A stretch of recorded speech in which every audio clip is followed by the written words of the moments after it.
Welcome to this week's edition of the Weightlifting Platform, where if you're feeling the blues, your teammates will tell you if you just keep working hard, someday soon you'll be feeling the reds. The Weightlifting Platform is brought to you by the Panamerican Weightlifting Federation. I'm your host, Richard Mason. On this week's show, we'll meet European Olympian Dora Ciconte. She's been on the international scene for over a decade. She competes in Tokyo at the Olympics 2020, but is still young enough that a home Olympics in 2024 is a real possibility. For our tip of the week, London Olympic gold medalist Christine Girard gives us some solid advice for the athletes headed to Tokyo 2020. And for our regular feature Good to Know, a special honor for one of Finland's finest. But first, here are the headlines.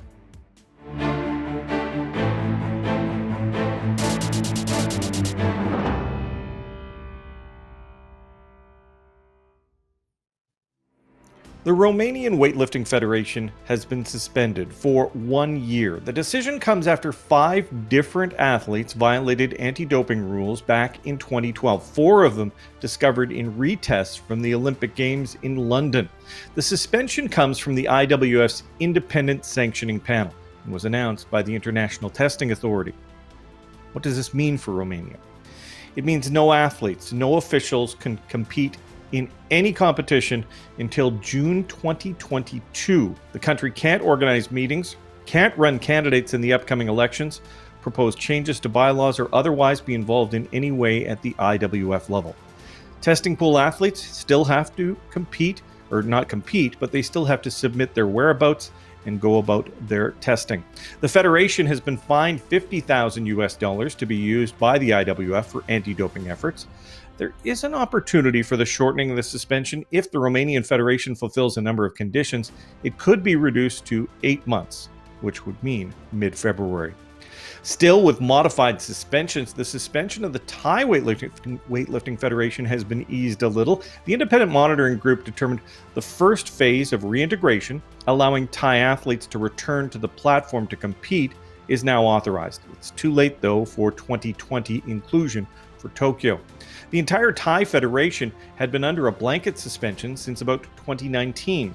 In 2018, the Thai Federation was hit with numerous anti-doping violations, including a positive for steroids at the Youth Olympic Games, 9 positives at Senior Worlds, as well as targeted tests at a training camp producing 15 adverse findings. The Thai Federation remains suspended until April 2023, with a possibility of more easing restrictions in March of 2022. The Oceania region is taking the format for soccer tournaments, throwing in some high-tech connections, and cranking out the second year of their OWF's online league tournament. In the first round of the Oceania meet, Samoa beat Australia, New Zealand edged Nauru, Kiribati emerged victorious over Papua New Guinea, and Solomon Islands took its match with Fiji. Each team enters 8 men and 8 women. The next round is the first weekend of July. And those are today's headlines. Now, good to know.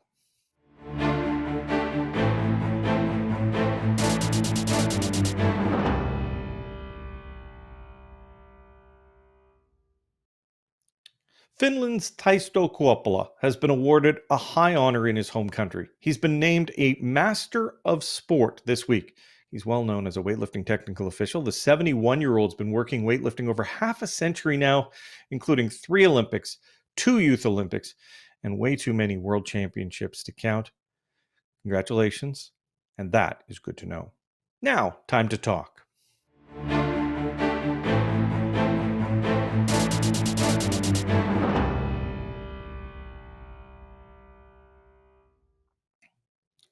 Dora Ciconte has been competing internationally for over a decade now. She first lifted internationally at a qualifier for the Youth Olympic Games in 2010, and now 11 years later, she can call herself an Olympian. She's Olympics bound. Dora, welcome to the Weightlifting Platform. Thank you. Now, let's start with your journey. Let's go way back. The first time you touched a weightlifting bar, how did it come about? How did that happen?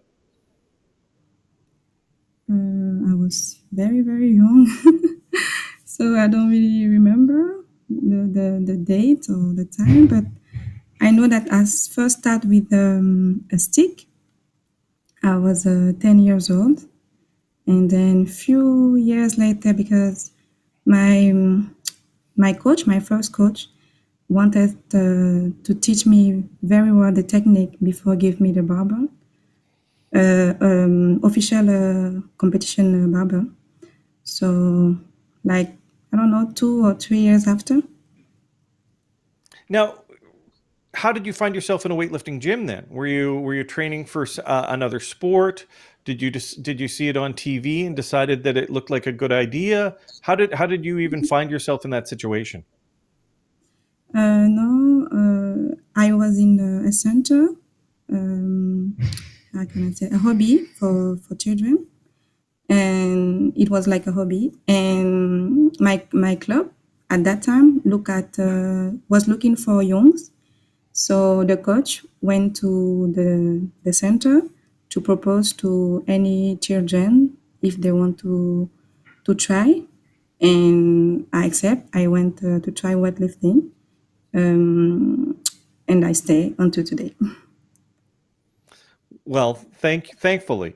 Now, your first international meet was back in 2010. You were trying to qualify for the Youth Olympic Games. Uh, was an international meet what you expected it would be when you got there? I do not understand. Can Uh, you repeat? when Sure. You'd worked in the gym with your coach. You'd maybe gone to a French meet or two, but Mm, your first international meet, was it what you expected it to be? no, no, I never knew that I will go too far.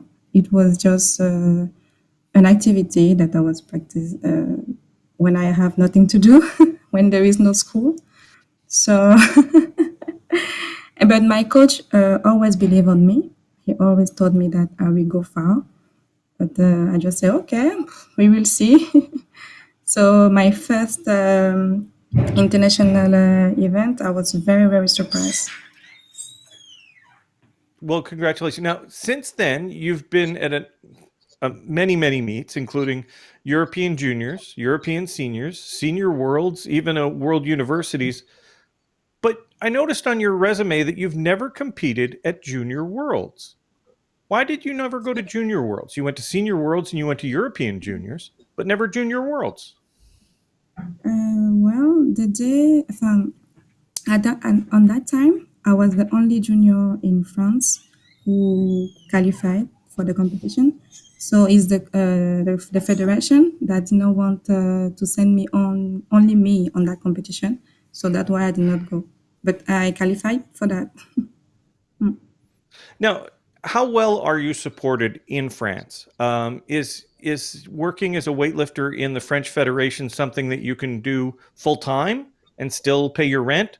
Or, in many countries, like my country, weightlifting can be your passion, but you still need to find a different way to pay the rent. Uh, what's it like in France for you?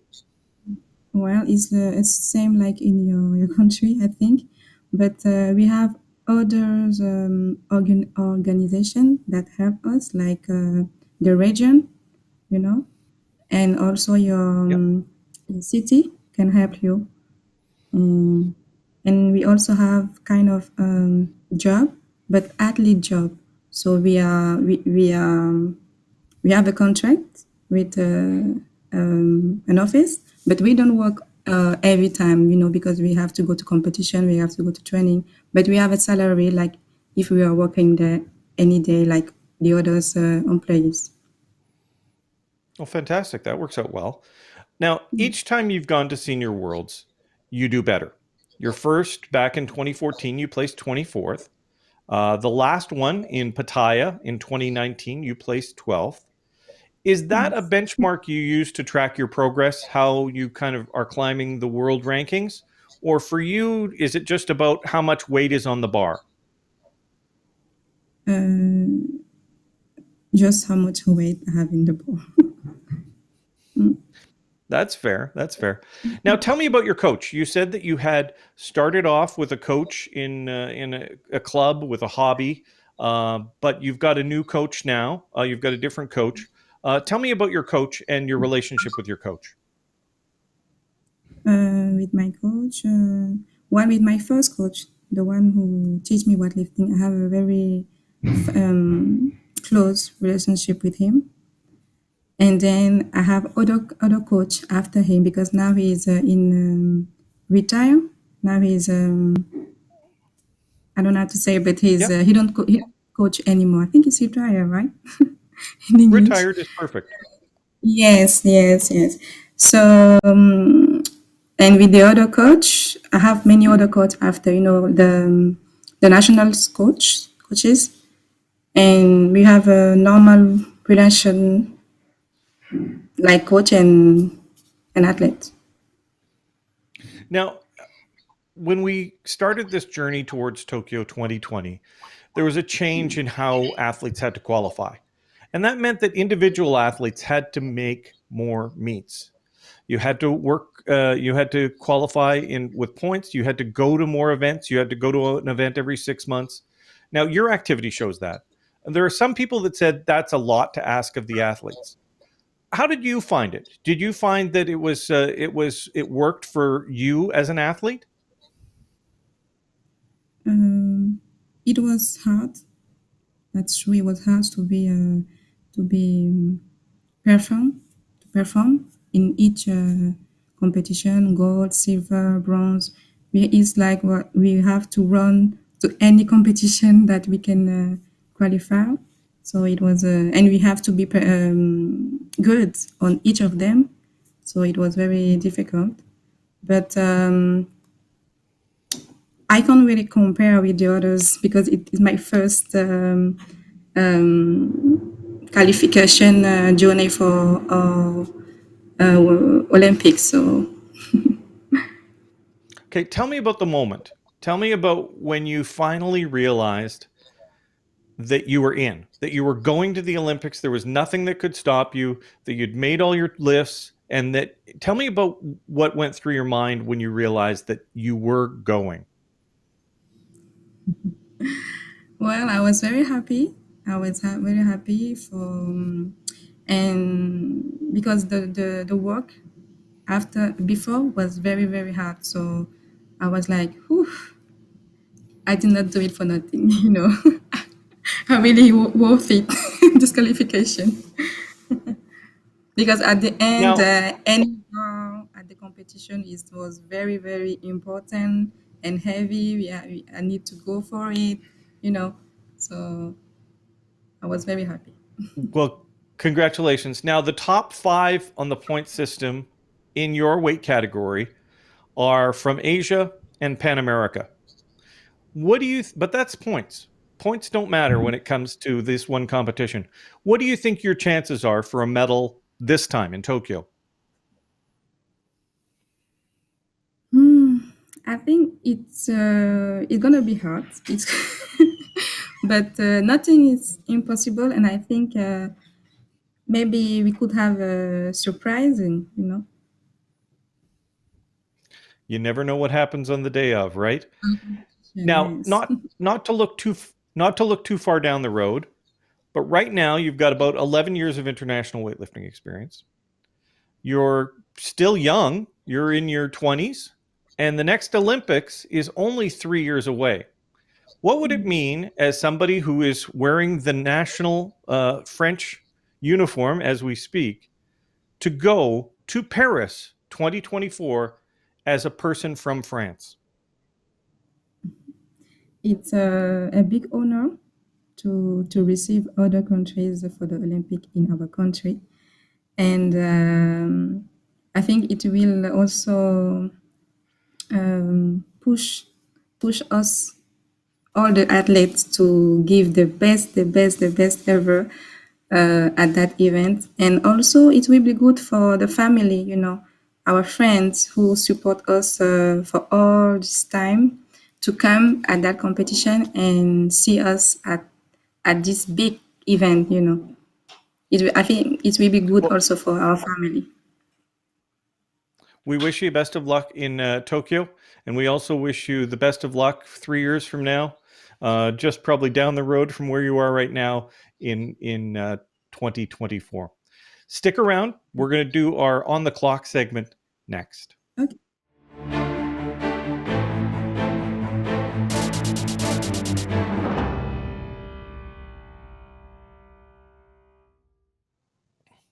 Athletes are used to the pressure of a 1-minute clock in weightlifting. Now, we've asked you questions about your weightlifting career, but now we're going to ask you some questions to get to know you a little better. Some of the questions are fun, some are serious, but we've only got 1 minute to do them. So let's start the clock in 3, 2, 1. How many languages do you speak? 3. English. 3? Only okay. Your favorite thing about living in France? My favorite thing, I don't know. The fact that I could train good, very well, There you in good go. There you go. condition. Your least favorite training exercise. Um,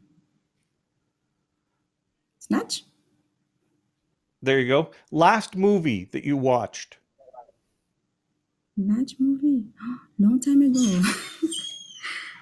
Okay, that's um, fair. Zootopia.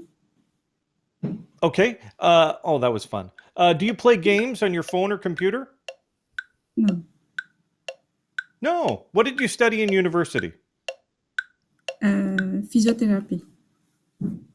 Okay, there you go.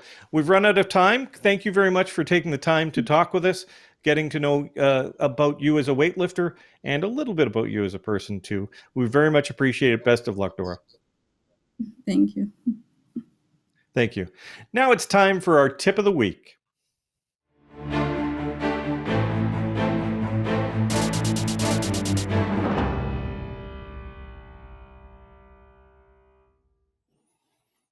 Canadian Christine Girard has an amazing story. She finished off the podium at her first Olympics in Beijing. But then the retests came, and she became the bronze medal. Now, she did medal 4 years later in London, but once again, it was the retests that moved her up until she was awarded gold at the top of the podium. Girard now shares some words and advice in our tip of the week for our 2020 Olympians. Hello guys from the weightlifting platform by Panamerica. Here's Christine Girard, Olympic medalist from 2008 and 2012 Olympics.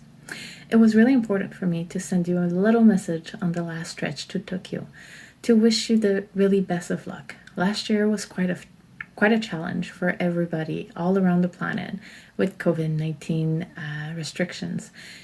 You have proven your ability to adapt and adjust to that unprecedented challenge, and for that you have all our admiration, all my admiration. It must be really difficult to get ready for the Olympics knowing that your friend and family won't necessarily be able to travel with you, and sometimes it might even feel a bit lonely, but just know we're there, we're watching you, we're proud of you, we're looking forward to have that amazing game reunited all the country and all the planet to celebrate sport, and we are really looking forward for that. And thank you for giving us that chance. And also, I just wanted to say that because it will be like no other Olympics before, sometime for me, what helped me going through tough time was to think about how I always did the best with what I could, with what the best I could with what I had, even if what we have is not always what we think is ideal. So we all have in our head the ideal situation that will make us perform at our best. It's rarely what happened, actually. There's a lot of things that comes our way, a lot of rock on the road, but the ability to make what we have the best situation for us and to perform no matter what is resilience, is what makes us successful at the end. So this is exactly what I wish for you all. Tokyo Olympics will be amazing games, even though there will be like no others. And I wish you the best success in that situation. I wish that you will make it your own best story. And I wish you all the best success. Enjoy every step of the way and know that every bump, every challenge makes the finish line taste even better. So enjoy every minute, even the difficult one, and I wish you all the best of luck. We'll be watching. Thank you. Thank you. Thanks for joining us here for this week's edition of the Weightlifting Platform, brought to you by the Pan American Weightlifting Federation. If you like what you see, bookmark us here on YouTube. You could also like the IWF on Facebook, or you could tweet out to the IWF at IWFNET on Twitter. I'm Richard Mason. Good lifting.